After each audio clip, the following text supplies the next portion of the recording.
Analisa Falas. Analisa Falas.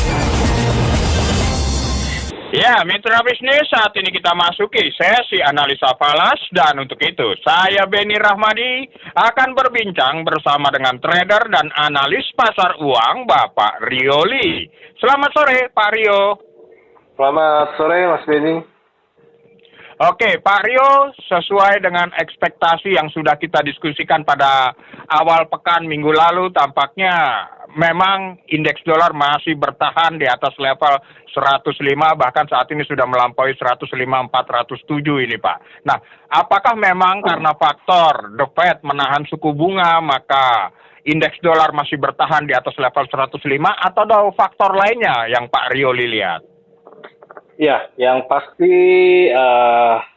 tidak terkait dengan menahan suku bunga ya, karena kalau menahan suku bunga harusnya dolarnya melemah.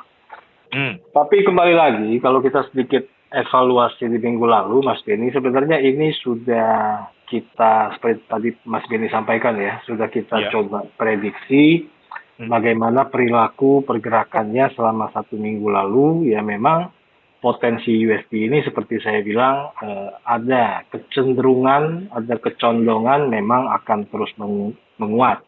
Nah, yang menjadi pertanyaan adalah penyebabnya apa sih? Nah, bagi mitra bisnis yang mengikuti tentunya sudah berminggu-minggu saya menyampaikan apa yang menjadi faktor, tapi kalau dikaitkan dengan minggu lalu, masih dengan yang terkait pembahasan atau rilis suku bunga di minggu lalu itu, memang The Fed kembali lagi mengungkapkan nada hawkish ya.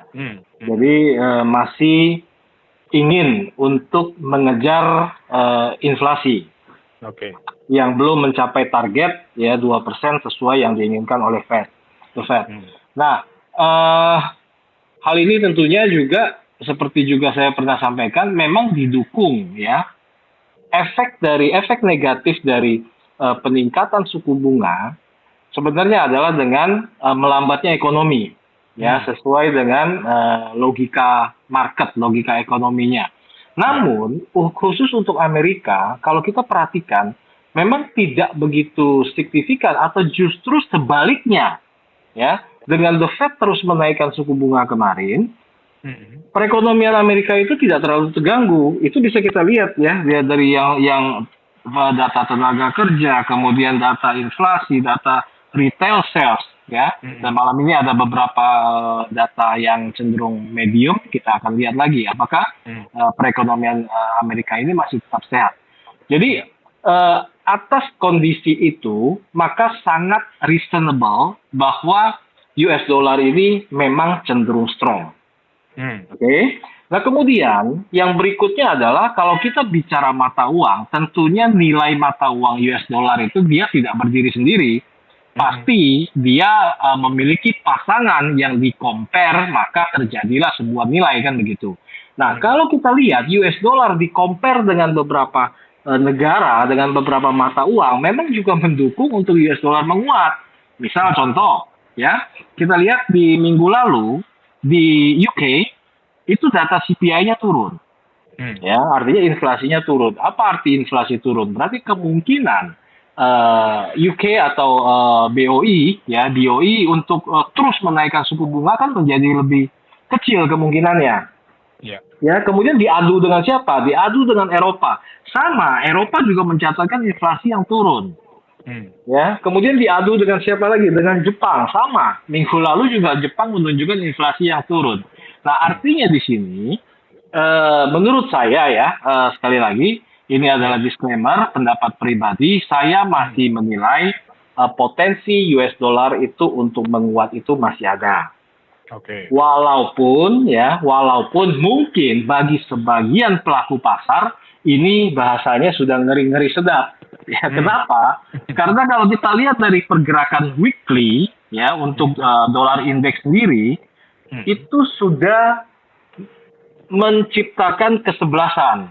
Jadi sudah 11 candle itu dia naik terus tanpa ada koreksi weekly-nya ya. Nah, walaupun koreksi dalam hariannya itu terjadi seperti juga saya sampaikan di minggu lalu bahwa potensi cara naiknya tidak akan lurus, dia akan terjadi koreksi kemudian naik kembali, dan ini terjadi dia koreksi dan naik kembali. Nah, pilihannya sekarang adalah tetap memegang tren naik, ya. Itu juga bagi saya untuk yang transaksi long term itu masih bisa. Tapi bagi yang sedikit khawatir dengan pergerakan ini juga boleh menunggu terjadinya koreksi pasar.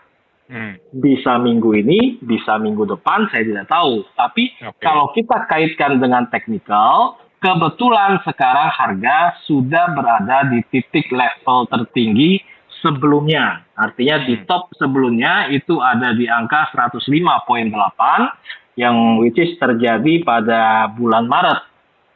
Ya. Nah, biasanya bila harga mendekati angka-angka psikologis seperti ini, ada potensi untuk terjadi koreksi.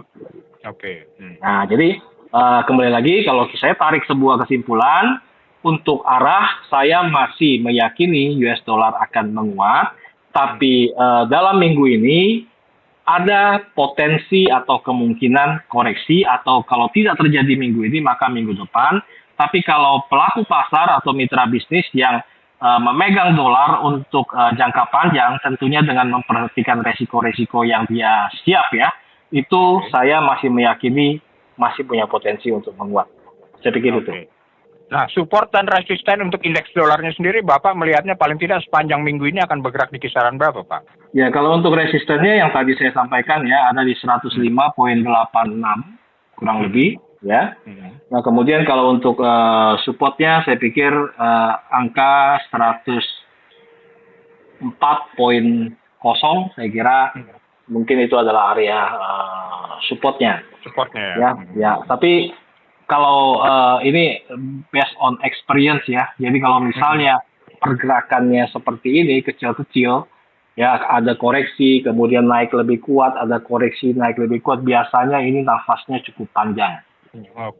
Ya, cukup panjang. Nah, namun jika di dalam tengah pekan ini atau misalnya di minggu depan atau di minggu inilah, ya, ada sebuah pergerakan drastis, tiba-tiba ada kenaikan yang cukup besar misalnya, nah saya kira itu momentum untuk terjadinya koreksi besar.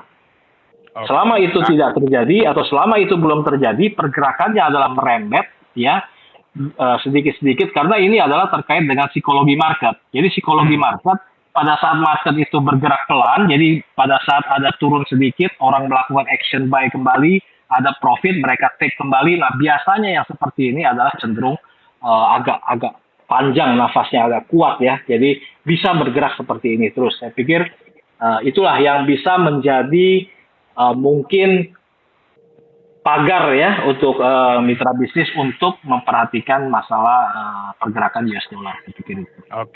Baik, Pak. Kalau kita pantau pada jam ini sebetulnya US dollar juga terpantau menguat terhadap euro, terhadap Japanese yen, terhadap pound sterling, terhadap Swiss franc juga US dollar menguat, tapi terhadap Canadian dollar seperti yang Bapak rekomendasikan tempo hari ternyata benar, Pak. US dollar ini ada kecenderungan untuk melemah terhadap Canadian dollar. Nah, gimana kelanjutannya, Pak?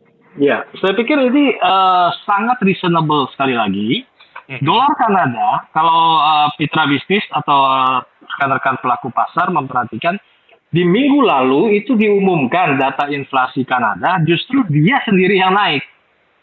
Ya, karena dia sendiri naik, maka saya katakan punya potensi Kanada ini memang condong masih kuat. Ya, ditambah lagi beberapa pekan yang lalu juga saya pernah katakan, kalau saya tidak salah, itu data tenaga kerjanya cukup baik, ya, di Kanada. Ya, nah, tapi kalau untuk Eropa, kemudian yen, Jepang, saya pikir USD masih punya supremasi cukup kuat untuk melanjutkan trennya, ya. Ya, apalagi kalau misalnya kita mau kaitkan dengan masalah suku bunga, apalagi dibandingkan dengan Jepang yang minggu lalu mengumumkan masih bertengger di minus, ya, 0,1%. Nah, kemudian Amerika sudah kemana-mana, sudah 5,5 kan. Nah, saya pikir inilah fenomena dan kondisi market yang mungkin bisa kita jadikan sedikit tambahan acuan bagi para pelaku pasar. Saya pikir itu. Untuk XAU sendiri gimana, Pak, atau gold? Ya, agak menarik untuk melihat XAU sebenarnya ya. Kalau kita perhatikan, XAU ini seperti minggu lalu terjadi semacam roller coaster ya. Jadi dia sempat naik cukup lumayan, kemudian terjadi terjun pada hari Kamis ya. Pasca The Fed mengumumkan suku bunga, kemudian ada testimoni dari Powell, kemudian terjadi penurunan yang cukup signifikan. Walaupun untuk ukuran angka ya tidak sangat-sangat besar kalau dikaitkan dengan karakteristik gold ya. Dia hanya bergerak sekitar $30 per troy ounce. Nah, kalau saya melihat market gold ini sekarang pelaku pasar gold ini sedang bingung ya. Bingung dalam arti apa? Jadi ada dua sisi. Kalau kita perhatikan, pertama, market gold itu ditransaksikan dalam mata uang dolar. Nah, karena ada potensi dolar ini menguat, maka kecenderungan dia adalah harusnya turun sesuai dengan korelasinya, ya. Betul. Tapi di sisi yang lain, dunia atau perekonomian dunia itu belum menunjukkan satu data-data yang cukup baik. Nah, saya berikan sebuah contoh. Nah, bagi pelaku pasar atau mitra bisnis yang mungkin memantau market lain ya, Anda perhatikan saja untuk market saham, indeksnya di minggu lalu dan juga di pagi hari ini cenderung merah semua. Indeks saham. Artinya apa? Ekonomi kurang begitu baik, tapi di sisi lain US dollar punya potensi menguat, maka inilah yang menjadikan gold ini ada di tengah-tengah. Jadi antara gua mau naik apa mau turun gitu ya. Nah, saya kira itu sebuah picture yang bisa saya coba deskripsikan terkait dengan kenapa gold seperti sekarang.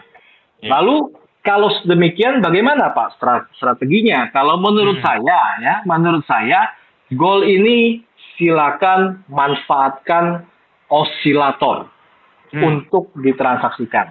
Ya, bisa secara teknikal ya, bisa menggunakan misal stokastik, bisa menggunakan RSI yang sifatnya adalah osilator. Kemudian tinggal melihat kapan market itu cenderung jenuh. Ya, jadi dia sudah ada kenaikan, kemudian dia jenuh, saya kira bisa dimanfaatkan untuk sell, begitu juga sebaliknya. Oke, tapi support dan resistennya berapa Pak? Ya, kalau untuk support resisten untuk gold saat ini, ya untuk XAU saat ini, resistennya ada di angka 1929. 1929, oke. Ya, kemudian supportnya ada di area 1921. Memang dia sekarang bergerak dalam range yang agak sempit ya, 2 hari ini, Jumat dan hari ini. Ya, nah tapi kalau misalnya kita melihat range itu terlalu sempit, saya pikir boleh sedikit bersabar untuk menunggu apakah dia keluar dari 2 titik tersebut, support atau resistennya, ya, di 1929 dan 1921. Nah, kalau dia tembus ke atas, saya pikir mungkin jangan langsung, tapi kita akan lihat lagi. Biasanya dia market akan masuk lagi kembali ke kondisi untuk mengejar angka bawah dalam situasi seperti sekarang ya. Nah, kecuali ada fundamental yang nanti mendukung. Ya. Kapan? Saya kira nanti pada hari Kamis, ya Jumat dini hari, itu ada testimoni lagi dari Powell. Saya pikir boleh menunggu momen testimoni tersebut untuk membaca arah kekuatan daripada US dollar. Ya, kalau memang mendukung untuk penguatan, saya pikir sell gold itu cukup potensi, tapi kalau saya memperhatikan di saat ini, ya di momen saat ini, saya pribadi lebih suka untuk tidak menyentuh gold terlebih dahulu. Oke. Sampai ada kejelasan di hari Kamis itu paling tidak begitu ya? Paling tidak dia menunjukkan sebuah gerakan saya mau kemana gitu. Oke. Baik, kalau begitu Pak Rioli, terima kasih Pak atas informasi berharga yang telah Bapak sampaikan dan pastinya sukses terus untuk Pak Rioli dan juga investasi Bapak ya Pak. Ya, sama-sama Pak, makasih. Mitra bisnis, segala bentuk investasi memiliki resiko. Untuk itu mitra bisnis, pahami resikonya sebelum berinvestasi. Jadilah investor yang bijak.